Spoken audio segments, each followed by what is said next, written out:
Assalamualaikum warahmatullahi wabarakatuh.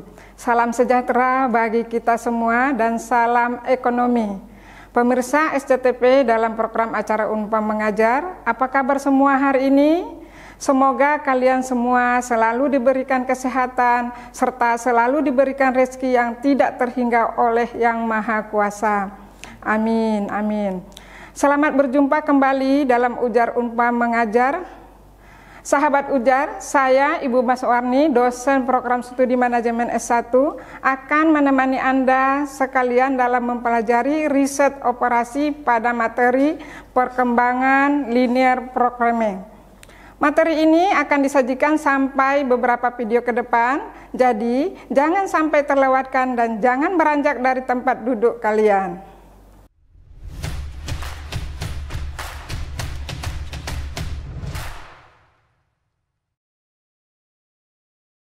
Baik Sobat Ujar, sebelum kita mulai penjelasan materi 1 linear programming, apakah Sobat Ujar masih ingat apa itu program linear metode grafik minimum dan kegunaannya?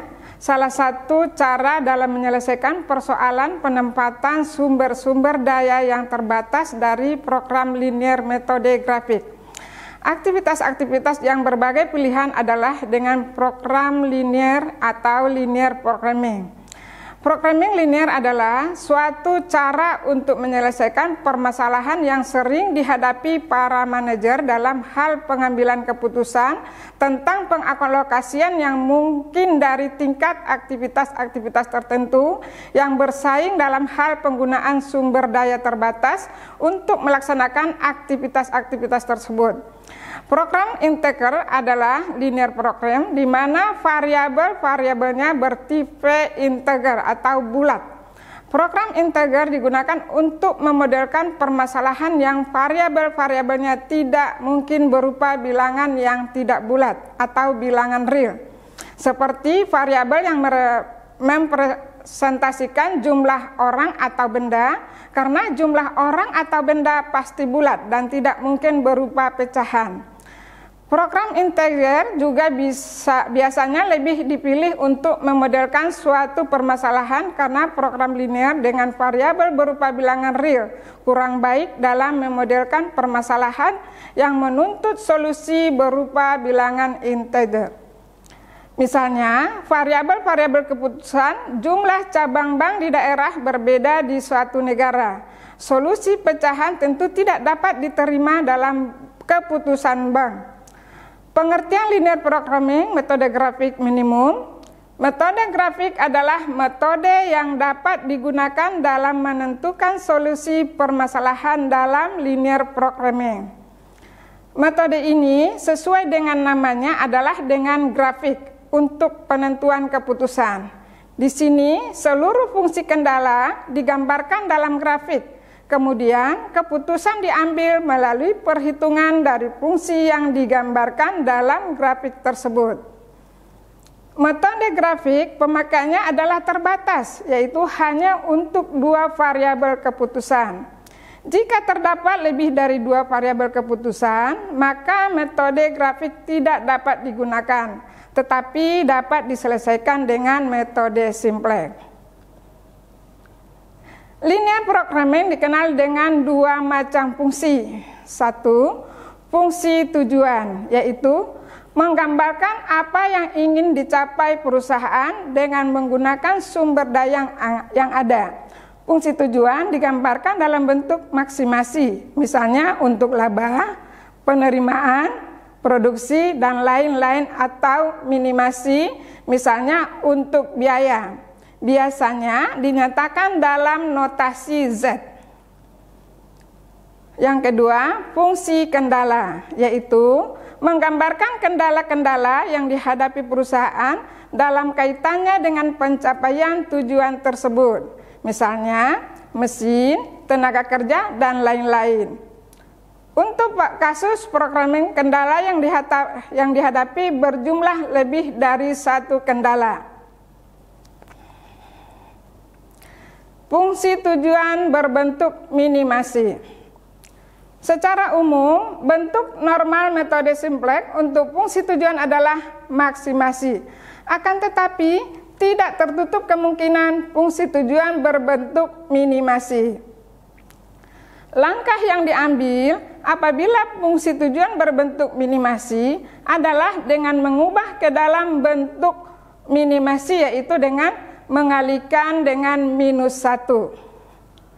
Misalkan fungsi tujuan minimumkan Z sama dengan 2x1 ditambah 3x2, maka dirubah menjadi min Z sama dengan min 2x1 min 3x2, dan perubahan fungsi tujuan berdampak pada eksekusi tabel simplex,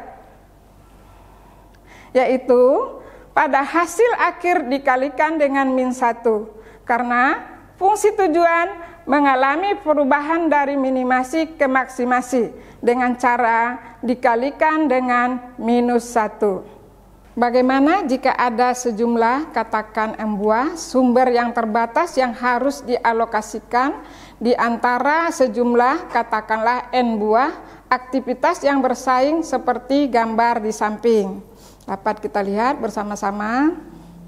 Selanjutnya, langkah-langkah pengerjaan metode grafik menurut Andi Wijaya tahun 2012, yaitu terdapat 5 langkah dalam pemecahan masalah grafik, yaitu pertama, mengidentifikasikan variabel keputusan dan memformulasikan dalam simbol matematis. Langkah kedua, membuat grafik untuk kendala-kendala. Kendala yang berbentuk pertidaksamaan atau lebih besar atau sama dengan dirubah terlebih dahulu ke dalam bentuk persamaan atau sama dengan. Langkah ketiga, menentukan visible area atau area layak pada grafik tersebut. Area layak dapat dilihat dari pertidaksamaan pada kendala. Jika kendala lebih besar atau sama dengan, maka pengarsiran dilakukan ke kanan atau ke atas. Untuk membuat grafik fungsi kendala yang berbentuk pertidaksamaan lebih kecil atau sama dengan dan lebih besar atau sama dengan, dirubah terlebih dahulu ke dalam bentuk persamaan, yaitu sama dengan. Ya, langkah keempat, menentukan titik-titik variabel keputusan pada area tersebut. Dan langkah kelima, memilih variabel keputusan dari titik-titik tersebut. Untuk memilih variabel keputusan dapat menggunakan 2 pendekatan, yaitu yang pertama, pergeseran garis tujuan, yaitu dengan membuat sembarang nilai tujuan atau Z dan membuat garis tujuan dari nilai tersebut, kemudian dilakukan pergeseran untuk masalah maksimasi. Pergeseran dilakukan dengan memilih titik terjauh dan dari titik origin, sedangkan untuk masalah minimasi dipilih titik terdekat dari titik origin. Yang B, metode trial error, yaitu dengan melakukan perhitungan terhadap keseluruhan titik-titik variabel keputusan pada area layak. Kemudian dipilih hasil yang optimum. Untuk maksimasi dipilih hasil tertinggi, untuk minimasi dipilih hasil terendah. Ya, kita masuk ke contoh kasus, yaitu sumber makanan buah bahan untuk memenuhi kebutuhan gizi suatu keluarga, antara lain mangga dan pepaya yang mengandung vitamin dan mineral. Dari data sebelumnya, mangga paling sedikit dikonsumsi 2 buah dan pepaya paling sedikit 1 buah setiap hari seperti dalam tabel di samping ini.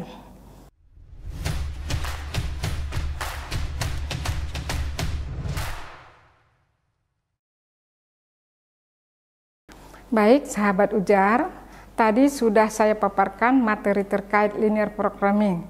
Sekarang, supaya pemahaman kalian lebih dalam, saya punya pertanyaan. Ya, coba kalian jelaskan apa manfaat metode grafik. Nah, sahabat ujar, silakan kalian diskusikan ya, agar bisa teringat terus dan apa yang sudah kita bahas tadi.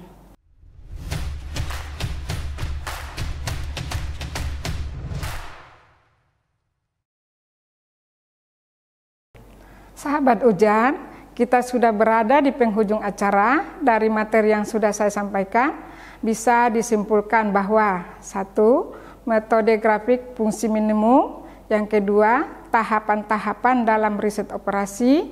Yang ketiga, kasus penyelesaian masalah metode grafik fungsi minimum.